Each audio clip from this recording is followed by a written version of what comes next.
Genesis chapter 42. When Jacob learned that there was grain in Egypt, he said to his sons, "Why are you staring at one another? Look," he added, "I have heard that there is grain in Egypt. Go down there and buy some for us, so that we may live and not die." So 10 of Joseph's brothers went down to buy grain from Egypt. But Jacob did not send Joseph's brother Benjamin with his brothers, for he said, "I am afraid that harm might befall him." So the sons of Israel were among those who came to buy grain, since the famine had also spread to the land of Canaan. Now Joseph was the ruler of the land. He was the one who sold grain to all its people. So when his brothers arrived, they bowed down before him with their faces to the ground. And when Joseph saw his brothers, he recognized them, but he treated them as strangers and spoke harshly to them. "Where have you come from?" he asked. "From the land of Canaan," they replied. "We are here to buy food."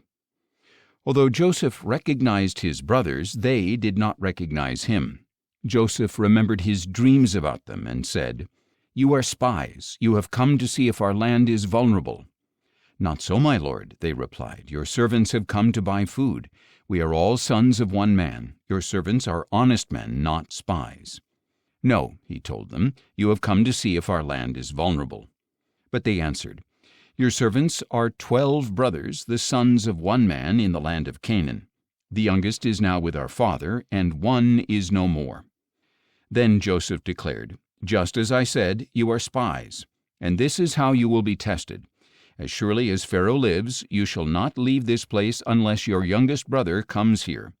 Send one of your number to get your brother. The rest of you will be confined so that the truth of your words may be tested. If they are untrue, then as surely as Pharaoh lives, you are spies." So Joseph imprisoned them for 3 days, and on the 3rd day he said to them, "I fear God, so do this and you will live. If you are honest, leave one of your brothers in custody while the rest of you go and take back grain to relieve the hunger of your households. Then bring your youngest brother to me so that your words can be verified, that you may not die." And to this they consented.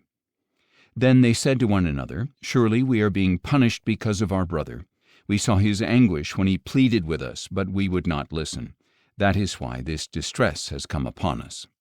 And Reuben responded, "Didn't I tell you not to sin against the boy? But you would not listen. Now we must account for his blood." They did not realize that Joseph understood them, since there was an interpreter between them. And he turned away from them and wept. When he turned back and spoke to them, he took Simeon from them and had him bound before their eyes. Then Joseph gave orders to fill their bags with grain, to return each man silver to his sack, and to give them provisions for their journey. This order was carried out, and they loaded the grain on their donkeys and departed. At the place where they lodged for the night, one of them opened his sack to get feed for his donkey, and he saw his silver in the mouth of the sack. "My silver has been returned," he said to his brothers. "It is here in my sack." Their hearts sank, and trembling they turned to one another and said, "What is this that God has done to us?" When they reached their father Jacob in the land of Canaan, they described to him all that had happened to them. "The man who is lord of the land spoke harshly to us and accused us of spying on the country. But we told him, 'We are honest men, not spies. We are 12 brothers, sons of one father. One is no more, and the youngest is now with our father in the land of Canaan.' Then the man who is lord of the land said to us, 'This is how I will know whether you are honest. Leave one brother with me, take food to relieve the hunger of your households, and go. But bring your youngest brother back to me, so I will know that you are not spies but honest men. Then I will give your brother back to you, and you can trade in the land.' As they began emptying their sacks, there in each man's sack was his bag of silver. And when they and their father saw the bags of silver, they were dismayed. Their father Jacob said to them, 'You have deprived me of my sons. Joseph is gone, and Simeon is no more. Now you want to take Benjamin? Everything is going against me.'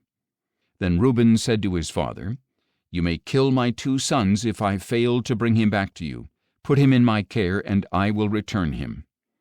But Jacob replied, 'My son will not go down there with you, for his brother is dead, and he alone is left.